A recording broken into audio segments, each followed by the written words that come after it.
Este,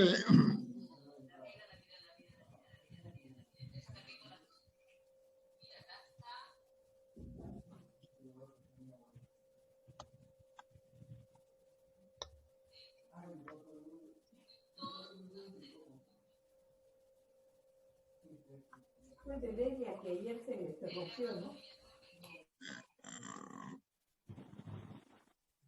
nuestro territorio tiene una configuración longitudinal, por lo que el transporte en el sentido norte-sur o viceversa es en general más fluido que el transporte este-oeste. Históricamente, el hombre peruano ha utilizado a su favor esta compleja geografía. La mayor expresión de integración territorial se da durante el periodo prehispánico, mediante la construcción del Gran Camino Inca. Esta concepción de integrar el territorio mediante la infraestructura se abandonó desde la llegada de los españoles por un enfoque de vincular los centros productivos, particularmente los yacimientos mineros, a los puertos de exportación. Entonces, prácticamente las vías del camino Inca se deterioraron y las únicas que se mantuvieron fueron las que venían de los yacimientos de la actual Bolivia, pasando por Puno, Cusco, y de Cusco a Lima y al Callao. El resto prácticamente se abandonó. Hasta bien entrada la República, les diré. Ahora, recién Belaúnde, en su primer gobierno, retomó el paradigma de construir infraestructura física para integrar el territorio. Como buen arquitecto, él introdujo pues la planificación territorial y así impulsó la construcción de la carretera marginal de la selva, por ejemplo, hoy denominada Fernando Belaúnde Terry, y otras vías de integración del territorio. Después del gobierno de Belaúnde se ha continuado con varios esfuerzos para integrar el territorio mediante carreteras o vías de comunicación en general.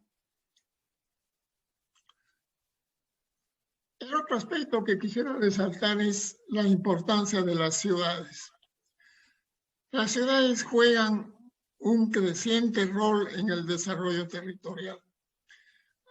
Y hay que tener en cuenta que según el censo del 2017, el 71% de la población del país era urbana, o es urbana, de la cual, de este 71%, el 41% reside en Lima, que se ha convertido pues en una gran metrópoli, una mega ciudad, tiene algo más de 10 millones de habitantes actualmente.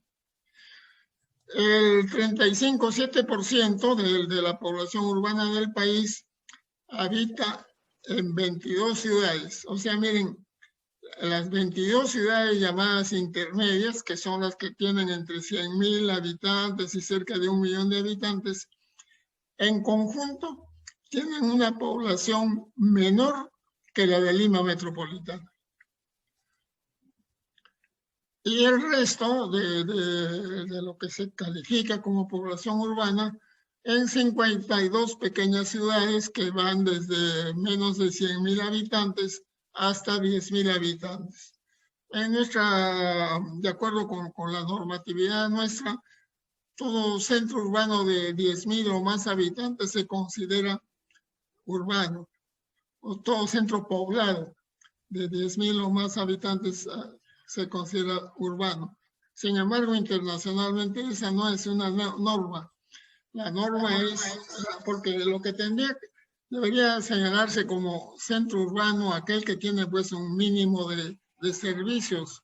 Entonces, en realidad, la población urbana en términos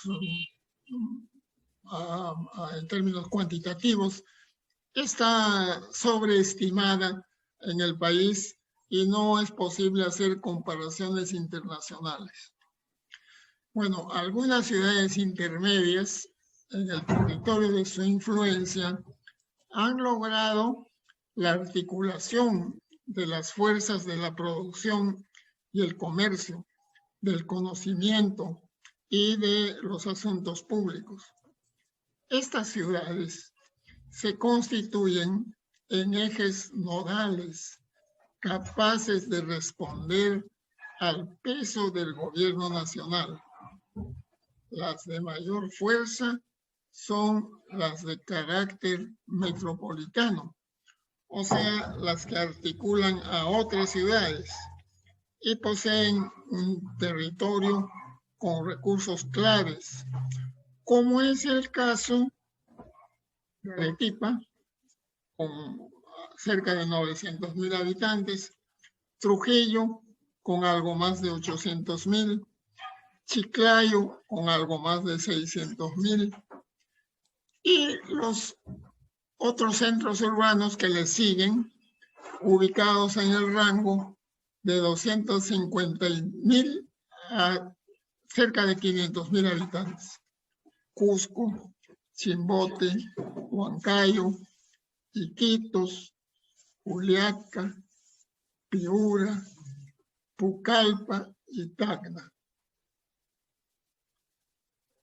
Los principales retos de la ciudad, de las ciudades con 100.000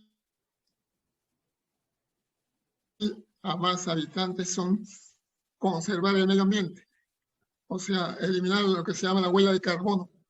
Y la huella de carbono se origina fundamentalmente por la utilización de gasolina y gas para el transporte.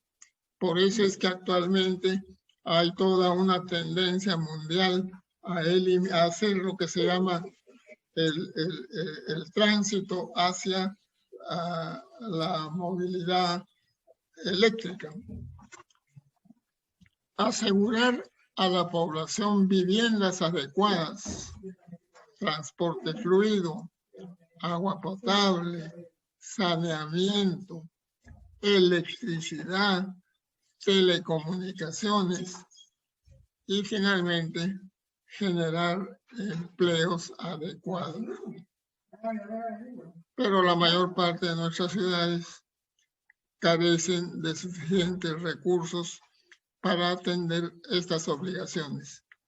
Y por otra parte, no hay una política nacional de desarrollo urbano que debería estar a cargo del Ministerio de Vivienda y Construcciones. O sea, cada municipio en realidad es responsable del desarrollo urbano. No hay una política nacional de desarrollo urbano. Y por eso es que tenemos pues un gran desorden. El último desorden que se está dando es la aprobación en el Congreso de la República de aceptar, de legalizar las invasiones urbanas que se han ocasionado, me parece que hasta el 2012. Es decir, por eso que Lima pues crece en forma tan, en general todas las ciudades crecen en forma tan inorgánica, porque resulta que la migración rural, urbana es cada vez mayor, entonces las poblaciones migrantes se asientan en los alrededores de los centros urbanos, no tienen titulación, ocupan las tierras o invaden incluso tierras tituladas, y después el Estado la sanciona y la legaliza esas invasiones y con el tiempo les proporciona servicios básicos. De ahí y el problema deriva de lo siguiente, de que la mayor parte del territorio nacional no está catastrado. Entonces, no se sabe quién es el propietario y las tierras fiscales no están protegidas, de tal modo que son susceptibles de ser invadidas, y eso pues origina un caos en el desarrollo urbano. Y por otra parte, como estaba señalando, la mayor parte de las ciudades carecen pues de recursos financieros para atender las obligaciones que teóricamente les corresponden. Al no haber una política nacional de desarrollo urbano, se origina esta situación caótica. Otro aspecto que quisiera señalar es que el PNUD Perú, en su informe El reto de la desigualdad 2019, compara a nivel departamental, provincial y distrital la evolución del índice de desarrollo humano menos la desigualdad. ¿Qué es el índice de desarrollo humano? Es el promedio ponderado del ingreso per cápita más el nivel educativo, más el nivel de salud. Se hace ahí una ponderación. ¿Y qué es la desigualdad? Bueno, es el ingreso que percibe el 10% de la población en relación con el resto de la población. Y entonces resulta que esta es una buena forma de medir el desarrollo. Desafortunadamente nosotros no seguimos formalmente este índice de desarrollo. El PNUD ha hecho un gran aporte al hacer este análisis del 2007 al 2017 hasta nivel distrital. ¿Y cuál es la conclusión del informe? La conclusión del informe es que si bien la desigualdad se ha reducido en todo el territorio, esta reducción ha sido mayor en la costa y en las áreas urbanas y significativamente menor a medida que el territorio se eleva en altitud y desciende a la selva baja, de suerte que las poblaciones de la Sierra Alta, es decir, aquella que está, la población que está por encima de 3.800 metros de altitud, y la selva baja, la población que está por debajo de los 800 metros de altitud, son las más pobres y desiguales. Para resolver estos problemas, el PNUD propone las siguientes medidas. En primer lugar, asignarle a CEPAN la coordinación y compatibilización que en el desarrollo territorial corresponde al Ministerio de Vivienda y Construcciones en el desarrollo urbano. Teóricamente, porque ya como he señalado, el Ministerio de Vivienda y Construcciones no tiene una política de desarrollo urbano. Al Ministerio de Transportes y Comunicaciones en infraestructura, al Ministerio de Agricultura para el desarrollo rural y a otros ministerios, educación, salud, para darles un enfoque multisectorial. Es decir, lo que tenemos es una estructura del Estado sectorializada. Y entonces, y además, los análisis que se hacen para la asignación de recursos fiscales se hacen desde una perspectiva sectorial, pero no se hacen desde una perspectiva territorial.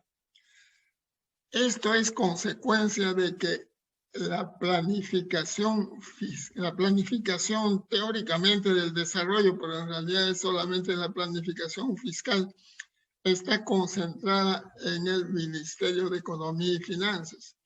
Y el CEPLAN, que es el que debería ser el articulador de estas políticas sectoriales a nivel territorial, está pintado en la pared, pues.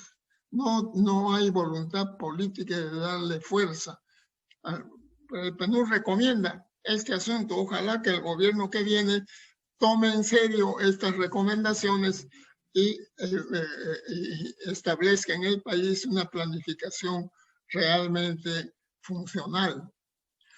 Además, señala el informe del PNUD recomienda que el CEPLAN promueva la integración física de las cuencas hidrográficas mediante adecuadas vías de transporte, priorice la competitividad territorial, facilite alianzas público-privadas, identifique y fortalezca el rol de las ciudades como centros económicos y culturales, asegure la acción concertada del gobierno nacional con los gobiernos descentralizados y logre, acá viene otro tema muy importante, logre que los yacimientos mineros e hidrocarburíferos se transformen en polos de desarrollo local.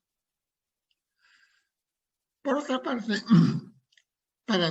estas son las recomendaciones del Perú.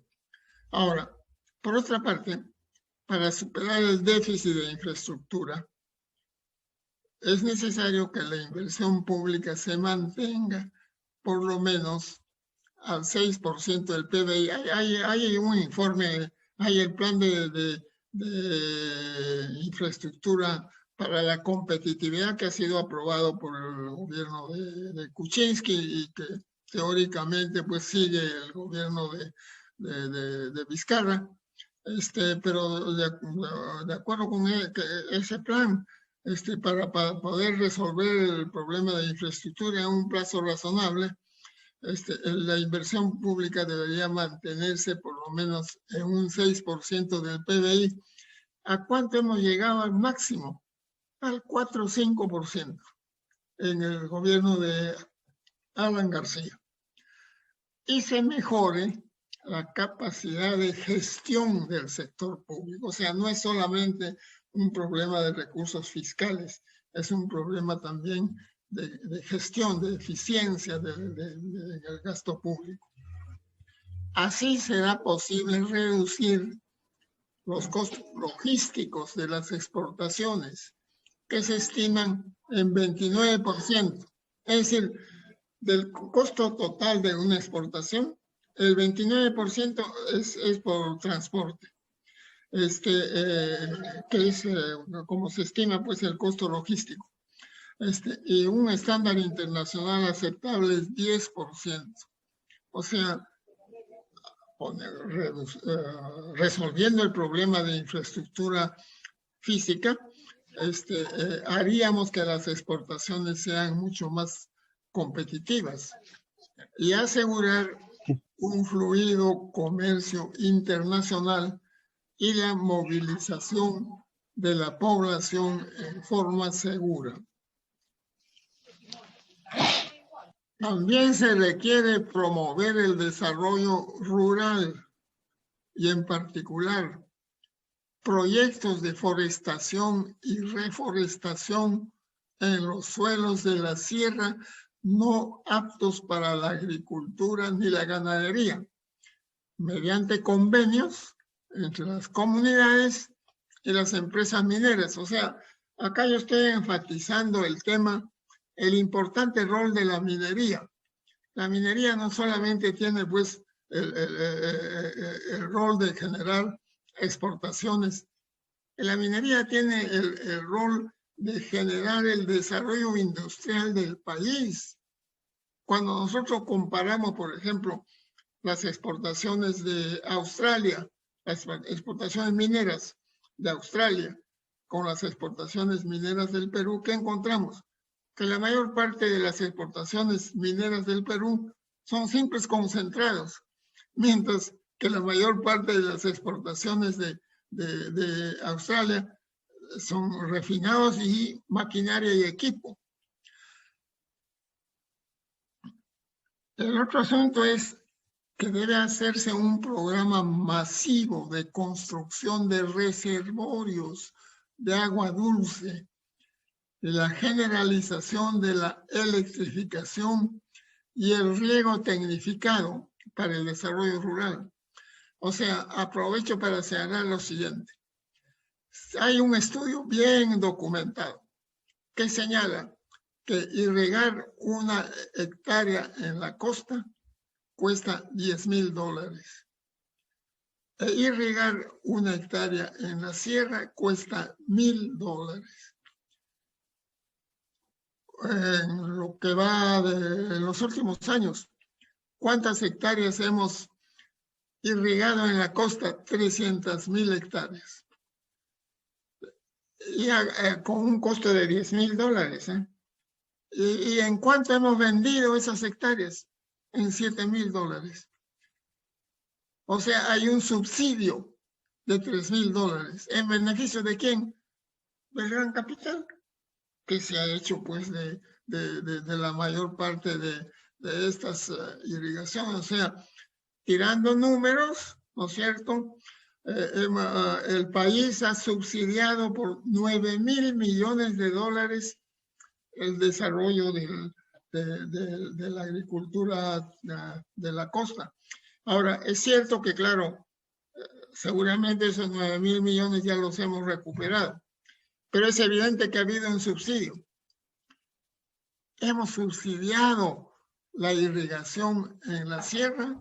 En absoluto. En absoluto. ¿Por qué es que ahora, por ejemplo, se quejan que del total de préstamos que se han establecido en el FAE, solamente el 5 o 6% se han podido ejecutar?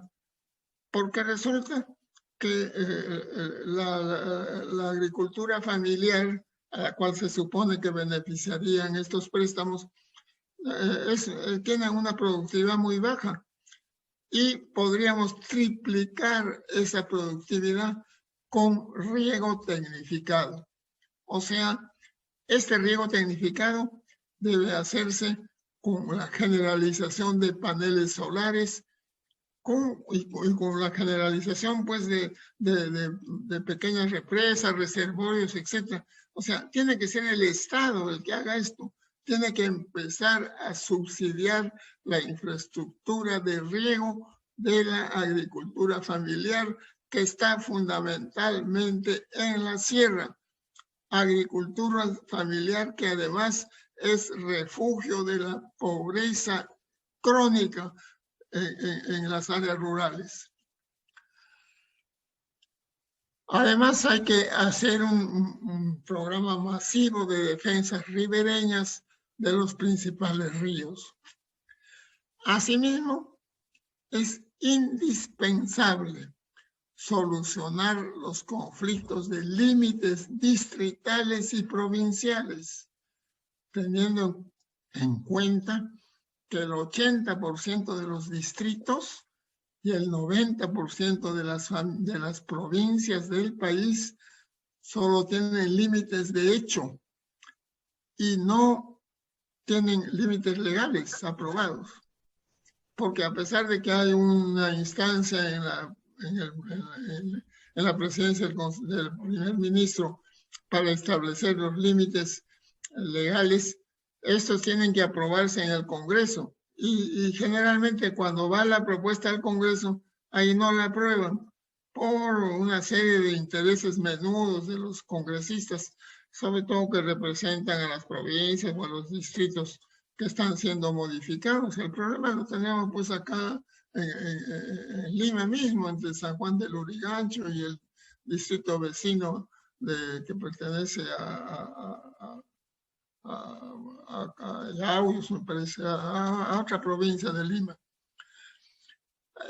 Además, hay que promover el catastro masivo de tierras y su correspondiente titulación. O sea, el problema de la agricultura familiar, señores, es, en primer lugar, baja productividad. La baja productividad la podemos elevar con riego, subsidiado por el Estado. En segundo lugar, el problema de la agricultura familiar es de que la mayor parte de las tierras no están tituladas.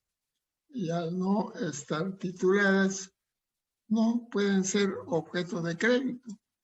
Se critica a los bancos diciendo, bueno, pues lo que pasa es que los bancos no les interesa, lo que quieren es seguir prestando a tasas elevadas. Pero no son solamente los bancos. Hemos creado las cajas rurales. Cuando uno ve la estructura de créditos de las cajas rurales, la mayor parte de los créditos se da a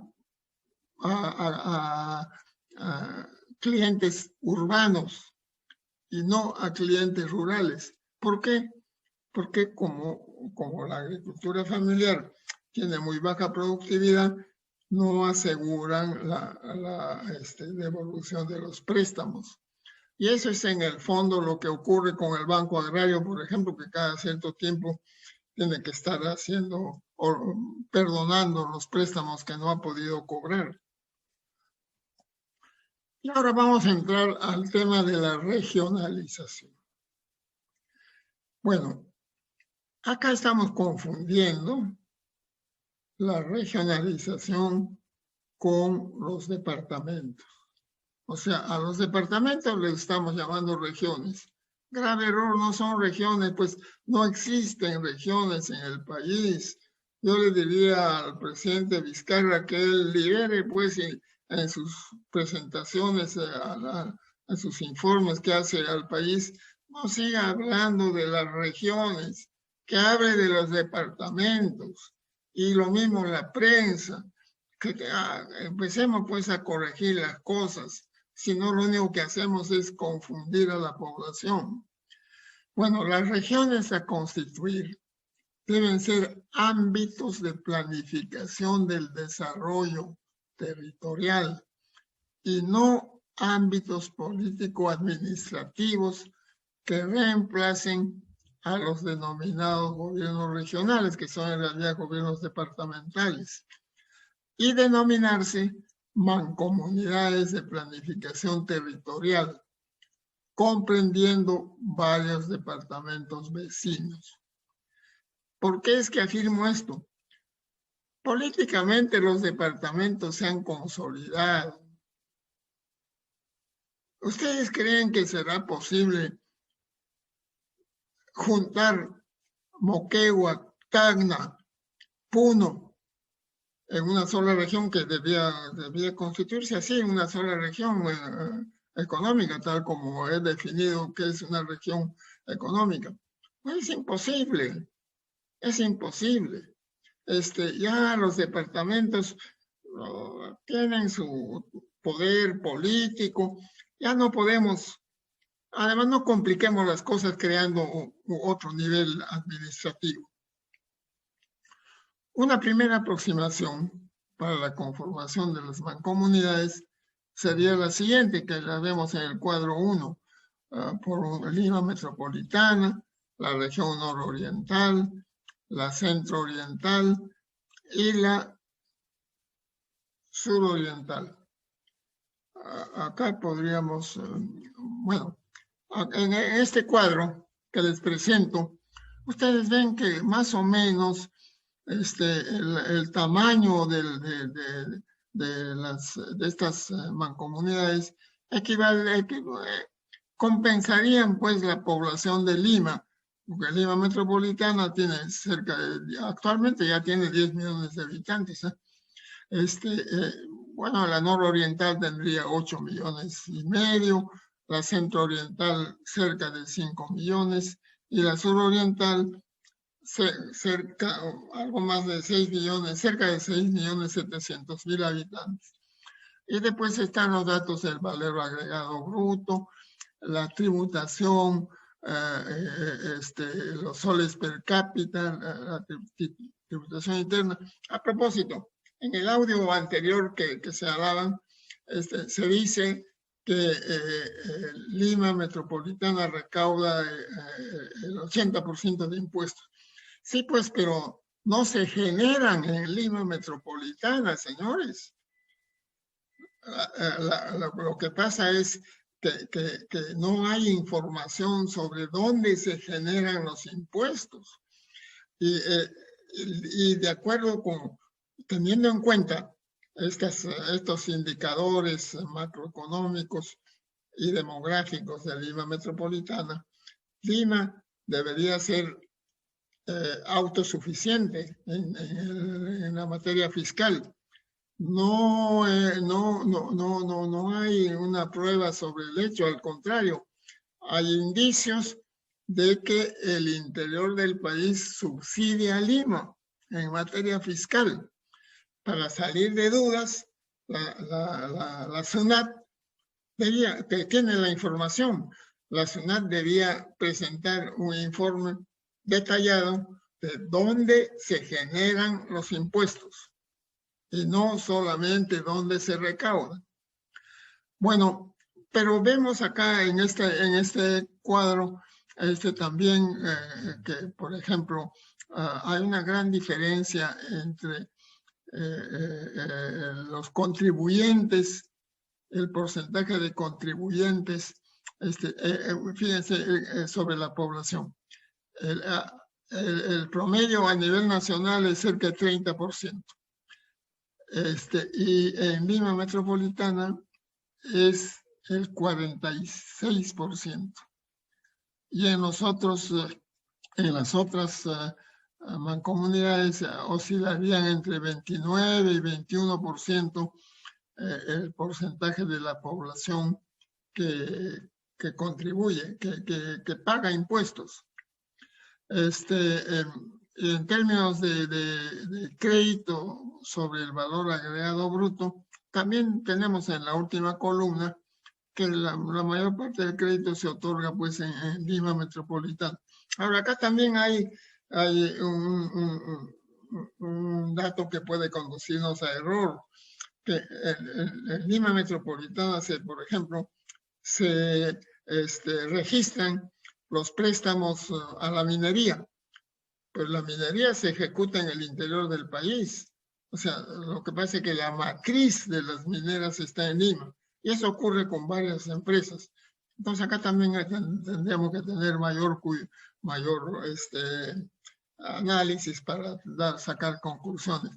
Pero lo que sí queda claro que, por ejemplo, miren, el crédito sobre el valor agregado bruto, o sea, sobre el PBI, en la región suroriental es solamente el 3%, mientras que en la nororiental es el 23%, en la centro-oriental el 15%. ¿Y por qué es este crédito tan bajo en la suroriental? Bueno, porque justamente la suroriental se caracteriza por la elevada presencia de la minería. Y entonces gran parte de los créditos se están consignando en las matrices que están en Lima.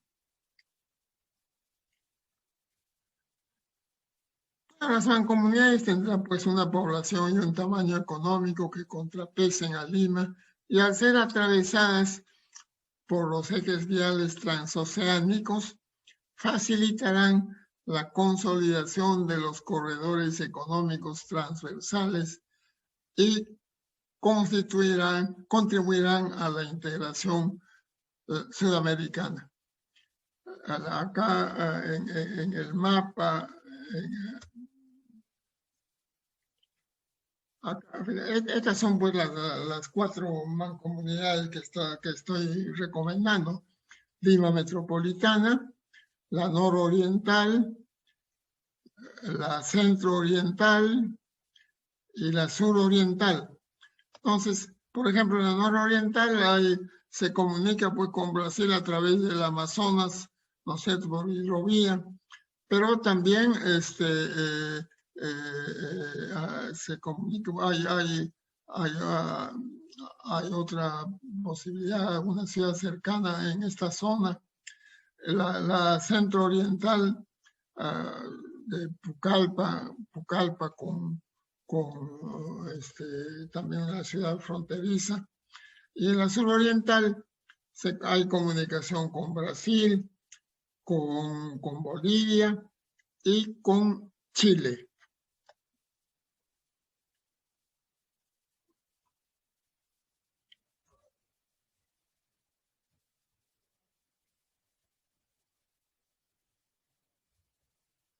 ¿Qué pasó? Acá se me trancó esto.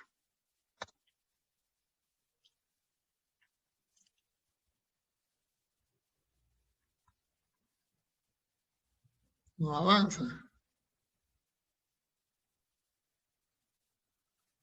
A su izquierda tiene el cursor, los cuadros.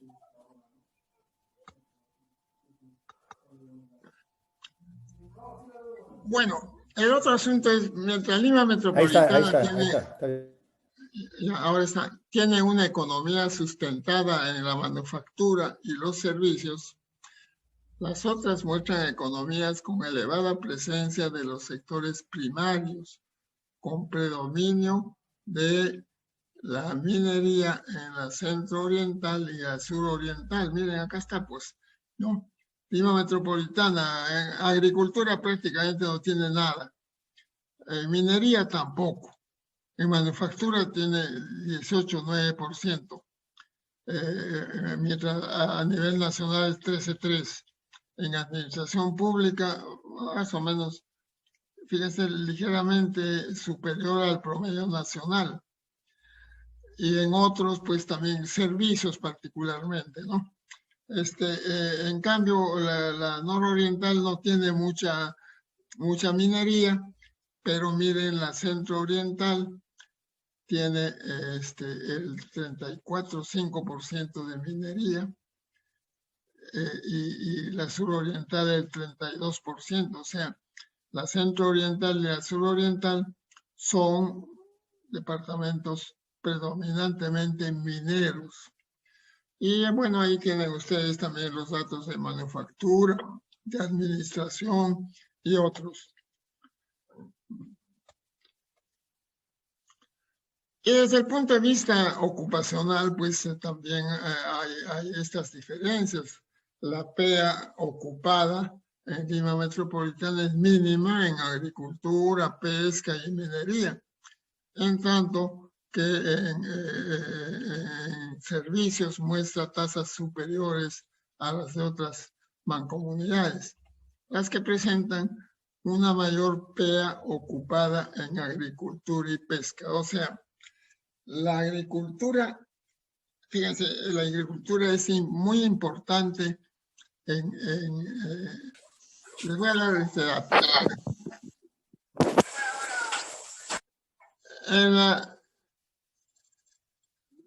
En la mancomunidad nororiental, la agricultura ocupa el 35% de la población, pero resulta que en términos económicos solamente genera el 13,9%. Y además, si vemos a nivel nacional, en agricultura y pesca, el 5,8% del valor agregado bruto del país se genera en agricultura y pesca. Pero resulta que en términos de PEA, en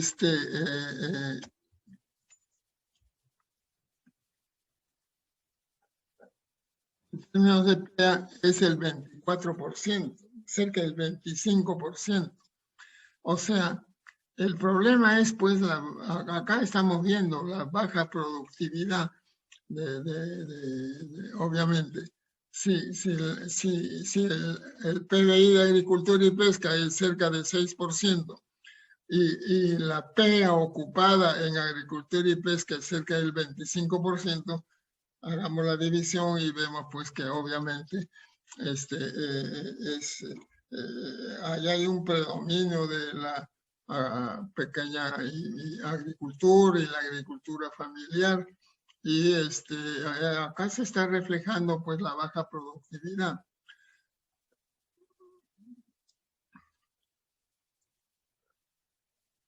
Bueno, el otro asunto importante es, vamos a ver acá dos de las 4 mancomunidades. Voy a analizar solamente 2, porque no va a haber tiempo. Lima Metropolitana. Lima y Callao son una ciudad dividida en 2 municipalidades provinciales y 2 gobiernos regionales, con funciones regionales, pero sigue siendo una sola ciudad independiente. Esta división no permite que se tomen decisiones bajo una sola autoridad sobre temas trascendentales que se adoptan en otros niveles de gobierno, desde obras de vialidad y de agua potable y saneamiento. Por ejemplo, Sedapal. ¿Quién administra Sedapal? El Ministerio de Vivienda. Y Sedapal, ¿a quiénes abastece de agua potable? A Lima y Callao. ¿Y Lima y Callao tienen algo que decir en Sedapal? No, absolutamente nada. Además hay otras inversiones, hasta en ámbito distrital por pequeños montos, implementados principalmente por el Ministerio de Vivienda, por Transportes, por el Ministerio de Educación y por el MINSA.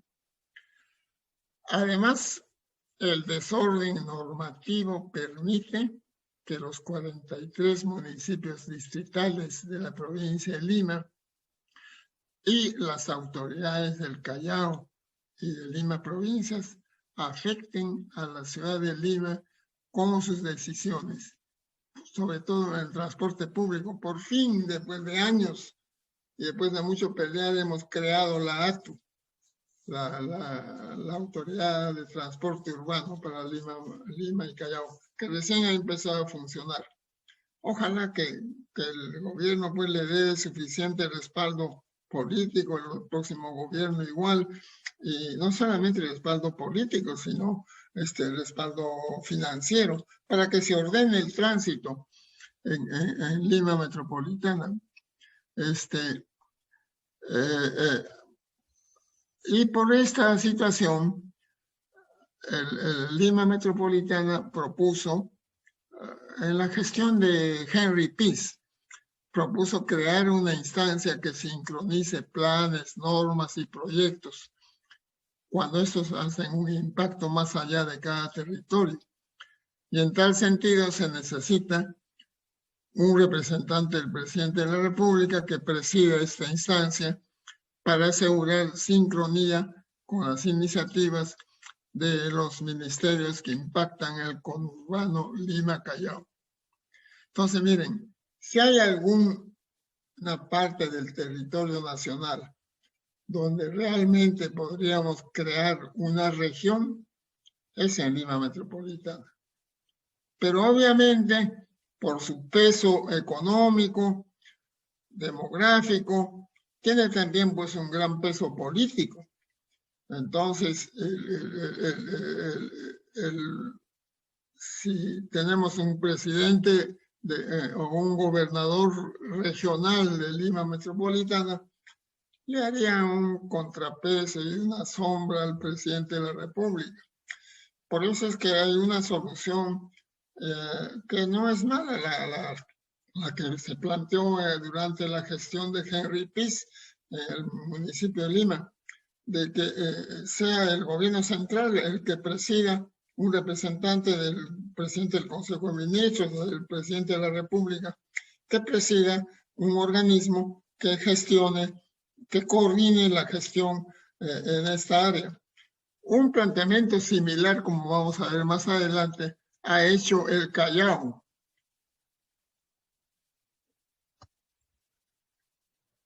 Bueno, en el conurbano de Lima-Callao, al 2018, el 96.7%. Desafortunadamente, hasta ahora, el INEI no publica este tipo de información para el 2019, porque este tipo de información sale en la publicación anual del INEI del informe sobre el desarrollo del país, con información hasta nivel distrital. Bueno, hasta ahora no publica.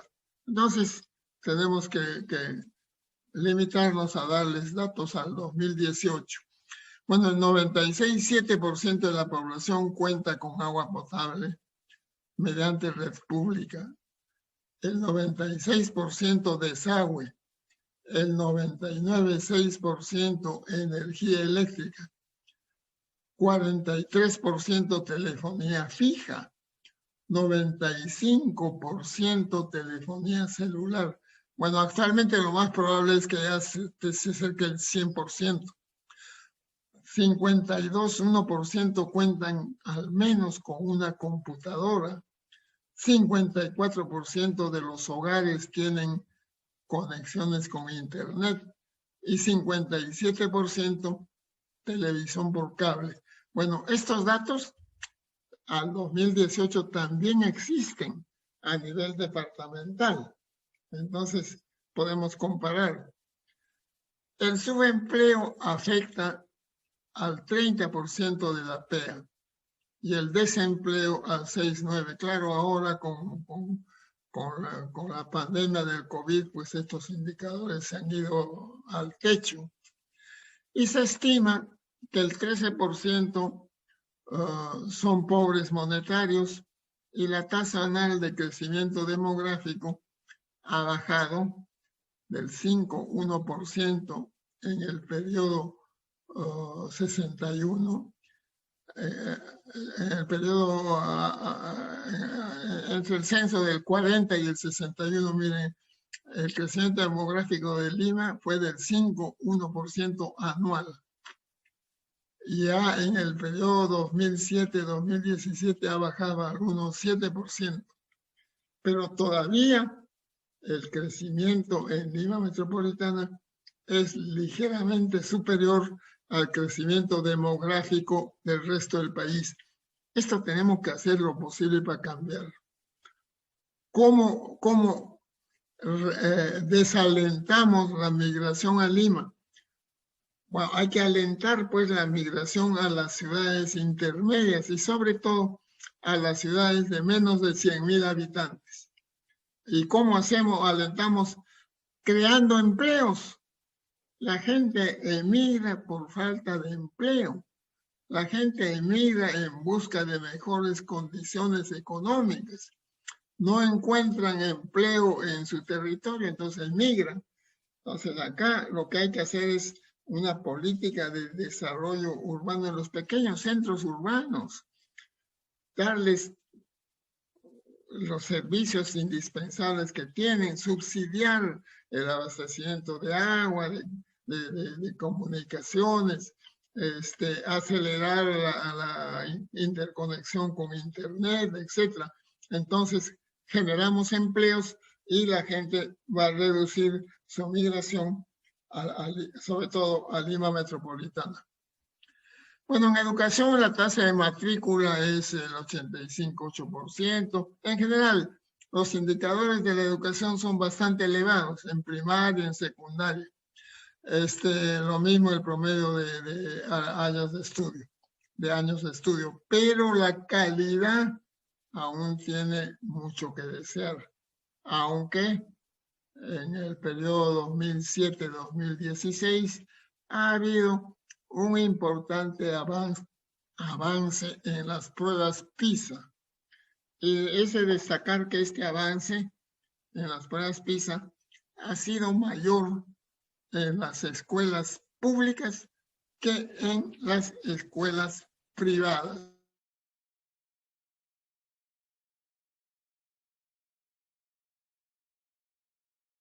Patrón de la OMS es de 5,1%, en tanto que a nivel nacional es 12,2%.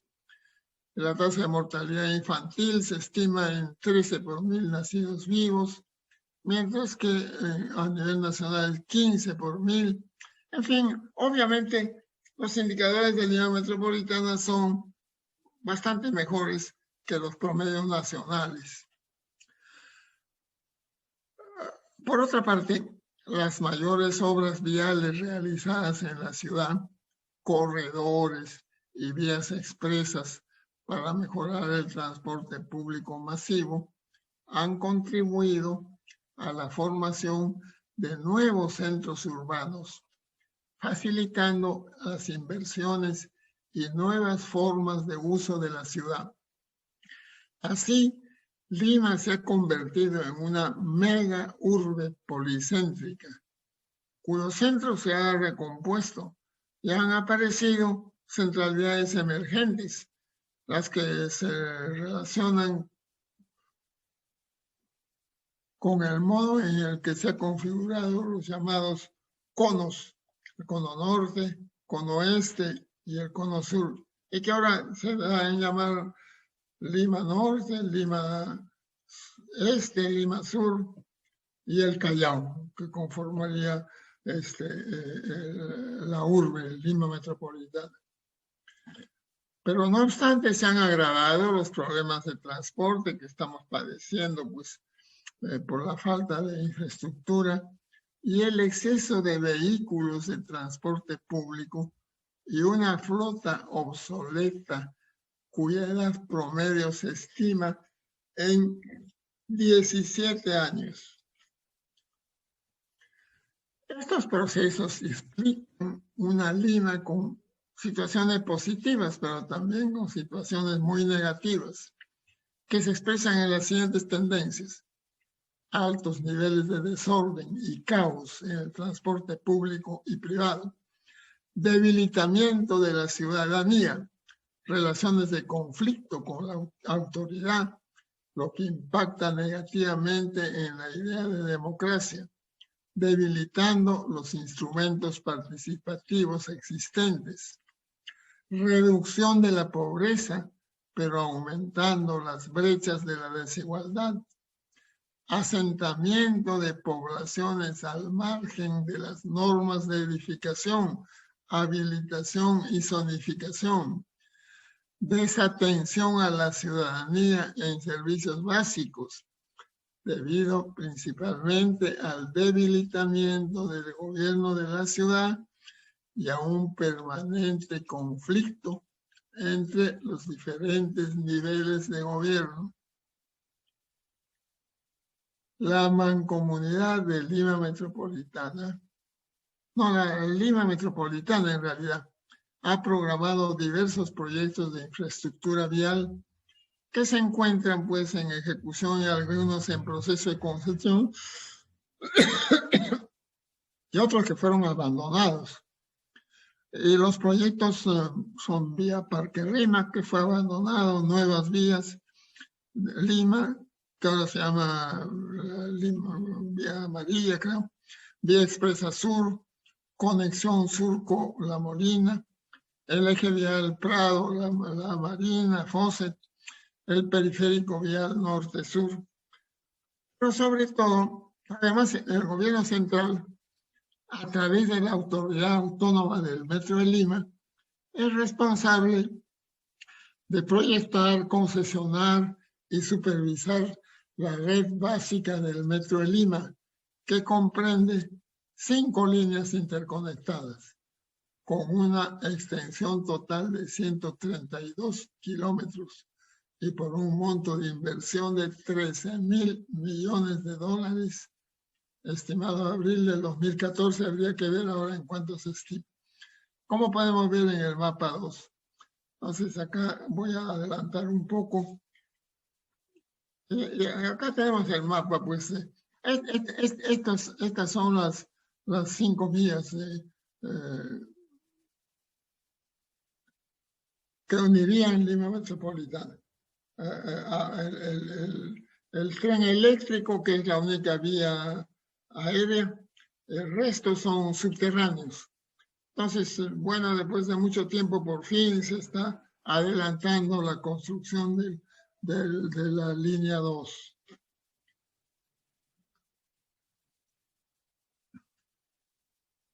Por su parte, el Callao también ha hecho una propuesta de un plan a largo plazo y señaló que se va logrando un consenso para asegurar una administración eficiente y eficaz en la región metropolitana, o sea, que comprendería a la provincia de Lima y al Callao. Y en este sentido propuso pues algunas medidas concretas que son bastante similares a las que propuso la administración de Henry Pease. Y ella pues conformar un directorio presidido por un representante del presidente de la República o del presidente del Consejo de Ministros, integrado por los titulares regionales Lima, Callao y Lima Provincias, así como el titular del CEPLAN. Y la Secretaría estaría a cargo de CEPLAN. Y esta administración tendría la responsabilidad de formular y aprobar el plan de desarrollo de Lima Metropolitana, concordando pues las responsabilidades de la provincia de Lima, la provincia del Callao y los ministerios. O sea, propusieron varias medidas muy concretas, pero desafortunadamente pues estos planes han sido ignorados por las siguientes administraciones y mostrando la escasa voluntad política de planificar en serio. Y ahora vamos a ver algunos datos de la mancomunidad de la planificación territorial nororiental. Tal como se ha indicado, la mancomunidad nororiental comprendería los departamentos de Tumbes, Piura, Lambayeque, La Libertad, Cajamarca, Amazonas, San Martín y Loreto, con una población con el 20 y tantos % de población de la población nacional y el 17,5% del valor agregado bruto del país, conforme podemos ver el detalle en el cuadro adjunto. Lo importante en esta mancomunidad es que se va perfilando una imagen común con proyectos de inversión a lo largo de la longitudinal de la sierra, en el corredor Puerto Vado Grande, en la frontera de Piura con Ecuador, Pacayabamba, Huancabamba, que va hasta Huamachuco. Y los otros corredores son en la carretera panamericana, Tumbes, La Libertad, y en la carretera IRSA, Paita, Piura, Olmos, Corral Quemado, Moyobamba, Tarapoto y Yurimaguas. Y por hidrovía, Yurimaguas, Iquitos, Caballococha, Manaos, Belén.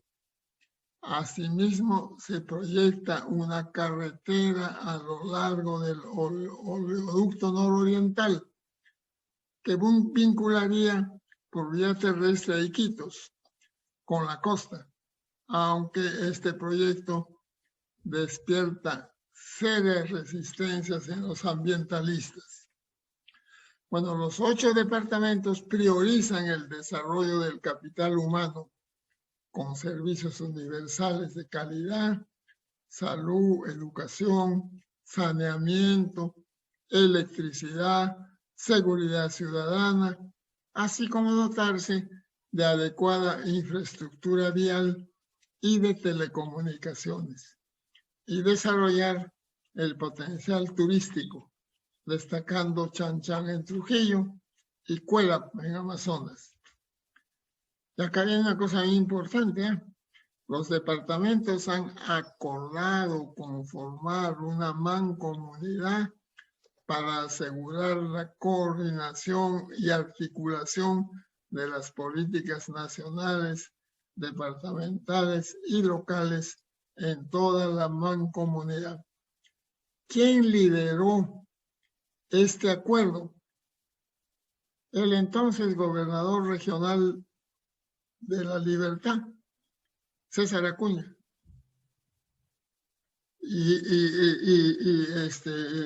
Se ha establecido un mecanismo de coordinación. Entonces, este es un ejemplo que debería ser seguido por las otras mancomunidades que se están proponiendo.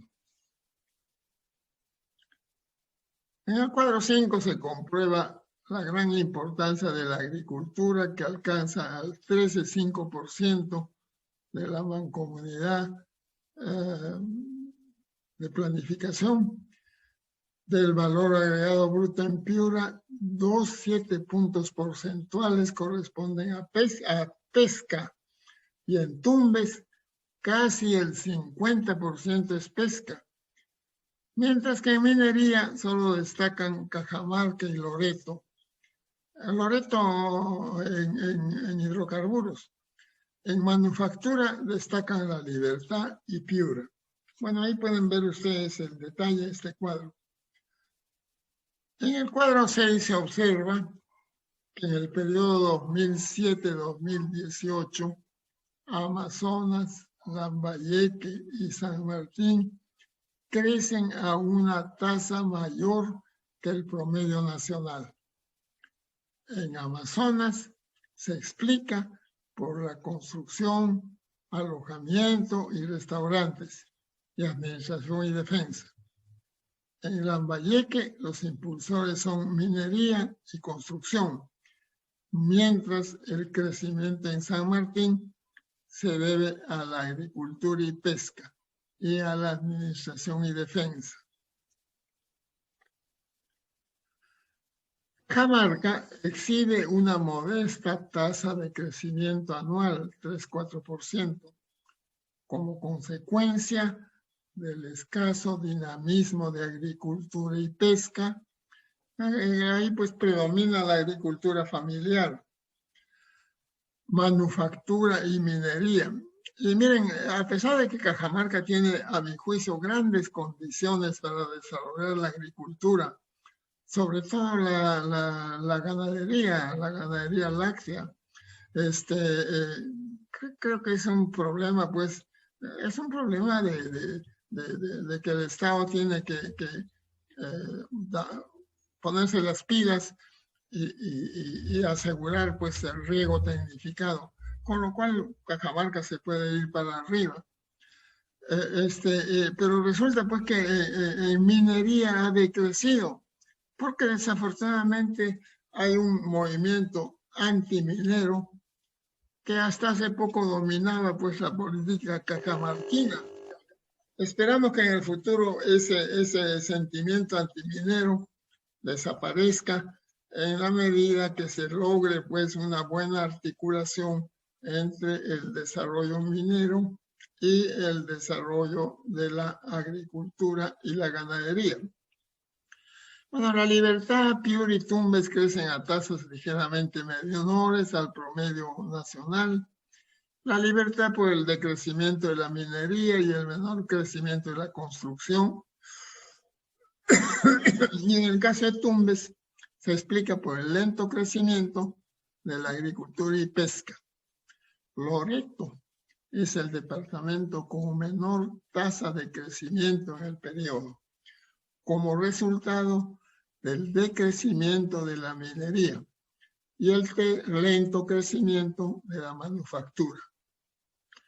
El sector agropecuario se examina con más detalle por ser la principal actividad económica de la mancomunidad y refugio de la población en situación de pobreza y exclusión social. En el cuadro siguiente se presenta la dotación de tierras de uso agropecuario. Entonces, miren, acá rápidamente les explico. Para poder hacer comparables a nivel de las diversas mancomunidades, de los diversos departamentos, y también a nivel departamental, se ha acuñado el concepto de tierras equivalentes con riego.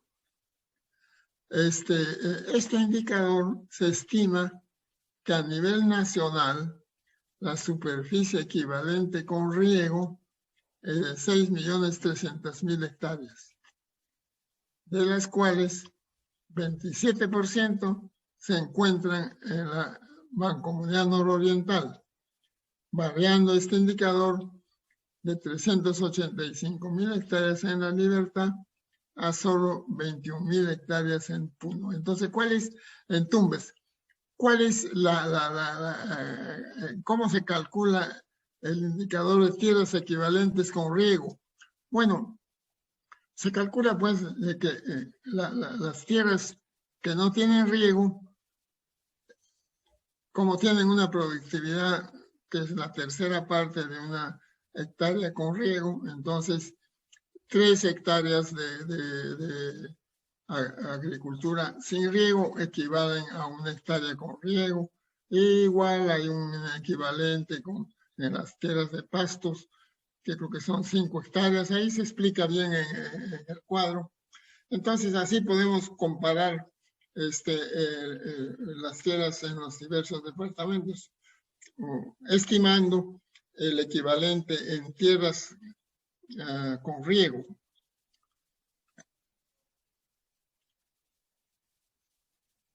Y solo el 4,9% del territorio nacional tiene tierras agropecuarias equivalentes con riego. Es uno de los coeficientes más bajos del mundo. O sea, el Perú pues no se caracteriza por tener tierras agropecuarias. Comparemos pues con la Argentina, con Brasil y hasta con Europa. Pues, Europa, por ejemplo, Francia es prácticamente una planicie. Además llueve todo el año, entonces prácticamente la agricultura con riego o las tierras agropecuarias con riego son mucho más numerosas en relación con la superficie total del país.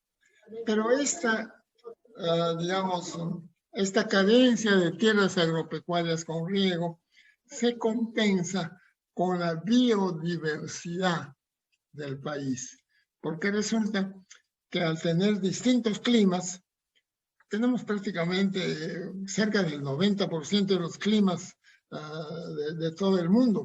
Entonces resulta que debido a esto podemos tener productos alimenticios frescos durante todo el año.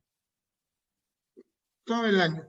Porque cuando no se produce en las zonas bajas, se produce en las zonas intermedias o en las zonas altas. Esa biodiversidad compensa la escasez de las tierras de uso agropecuario. Además, el país posee 76 millones de hectáreas de bosques tropicales, 60% del territorio nacional, equivalentes a algo más de 100,000 hectáreas de cultivo con riego, que no se incluyen pues en estos estimados, de los cuales alrededor del 40% se encuentran en Loreto. ¿Por qué no se ha incluido? Porque resulta pues que la explotación racional de los bosques amazónicos es aún incipiente. ¿Y por qué? Porque no se han desarrollado tecnologías apropiadas. Ahí tenemos un reto, y un reto muy importante que además puede contribuir al desarrollo de la industria farmacéutica con la diversidad de hierbas que hay y plantas que hay en la Amazonía. Bueno, la mancomunidad tiene una superficie de algo más de 57 millones de hectáreas, de las cuales 27% son de uso agropecuario. Alrededor de 1 millón son tierras cultivadas con riego. Cerca del 80% se encuentran en 4 departamentos de la costa. Y algo más de 1.700.000 son cultivadas en el resto, en sectores sin riego, y el resto son pastos o bosques no cultivados. La superficie agropecuaria equivalente con riego solo es el 3% de la superficie total, como consecuencia del magro 0,3% que exhibe Loreto, y a pesar de los elevados porcentajes de La Libertad, que tiene 15%, y Lambayeque con 17% de su superficie como tierras agropecuarias con riego.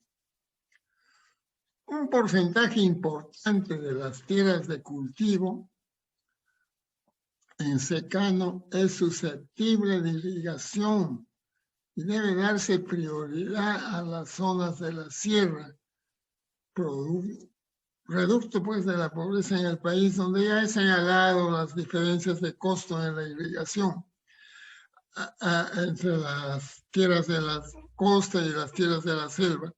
Asimismo, gran parte de los eriazos de la sierra es susceptible de cultivar con bosques, tal como se ha hecho en Porcón, en Cajamarca, y en varias provincias de Apurímac, y así promover la explotación forestal con tecnología moderna y mediante una asociación de la gran minería con las comunidades campesinas.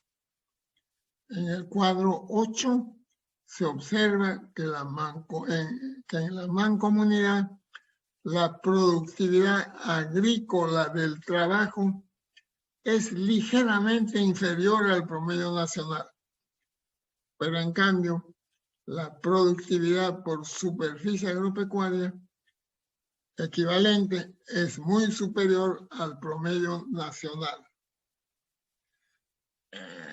La productividad del trabajo oscila desde 11.600 soles por trabajador en la libertad anuales a solo 3.400 en Cajamarca.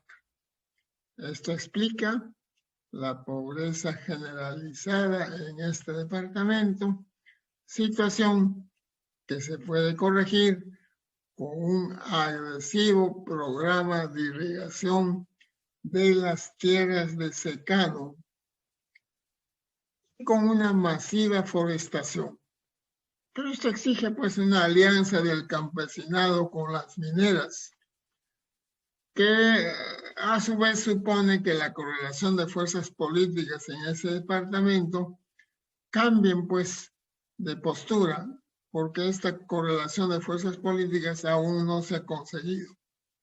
Ojalá que esta situación se supere en el proceso electoral del 2021, porque en Cajamarca hay 4 o 5 grandes proyectos listos para ser explotados. No olvidémonos del proyecto que es conflictivo. No recuerdo bien el nombre, pero hay 4 proyectos listos para ser explotados. En cuanto a la producción por hectárea equivalente, se comprueba que todos los departamentos, excepto Lambayeque, muestran una productividad superior al promedio nacional, lo que implica fundamentalmente suelos más fértiles. En el cuadro 9 se comprueba que el mayor crecimiento económico no necesariamente se traduce en mayor reducción de la pobreza. Así, el coeficiente pobreza sobre valor agregado bruto per cápita es menor al promedio nacional en Amazonas, La Libertad y Tumbes, y bastante menor al promedio nacional en Cajamarca, Lambayeque y Loreto, respectivamente, pero utilizando el coeficiente pobreza sobre PA ocupada, el efecto varía. O sea, miren, cuando comparamos pobreza con el valor agregado bruto, o sea, con el PBI per cápita, no hay una correlación. Pero si comparamos pobreza con la PA ocupada, el efecto varía. Y, por ejemplo, en Cajamarca aumenta el coeficiente. Varía de 2,04 en Cajamarca a 0,56 en Puno. En Tumbes, de lo que se infiere que la mejora del bienestar depende de la cantidad de empleo que se genere y no tanto del crecimiento económico. De ahí de dar prioridad a los sectores más intensivos en mano de obra, como la agricultura. Pero en el caso de agricultura familiar, hay que dar, pues, masificar el riego tecnificado. Construcción, en cuya dinámica juega un rol muy importante la inversión pública y la minería en su etapa preoperativa, la manufactura y el turismo. Te sugiero, Totiel, sintetizar los siguientes cuadros para poder avanzar, porque ya estamos a las 9 ya. Okay. Bueno, ya nos olvidamos de los otros cuadros, porque efectivamente pues ya nos ha ganado el tiempo. No, y Todo lo lo que vamos a les- distribuir también, todo se va a distribuir para que lo tengan todos los compañeros, no solamente los que están presentes, sino los nuevos compañeros que van a ver el Facebook y todo eso, ¿ya? Ok, para cerrar la exposición, les diría el tema de la economía informal. La economía informal se dice que se debe a la rigidez de la legislación laboral, a los excesivos costos sobrelaborales. O sea, la economía informal se debe simplemente a que se ha debilitado pues, la capacidad de los trabajadores, de los sindicatos en general, de reclamar sus derechos. Y hasta el Estado tiene una alta proporción de trabajadores informales, como el 40% de los trabajadores del Estado no tienen seguro, están contratados a plazo corto. De tal modo que este es un tema que exige pues una revisión profunda de la política económica en general. Con esto termino y espero que no se me hayan aburrido. Muchas gracias.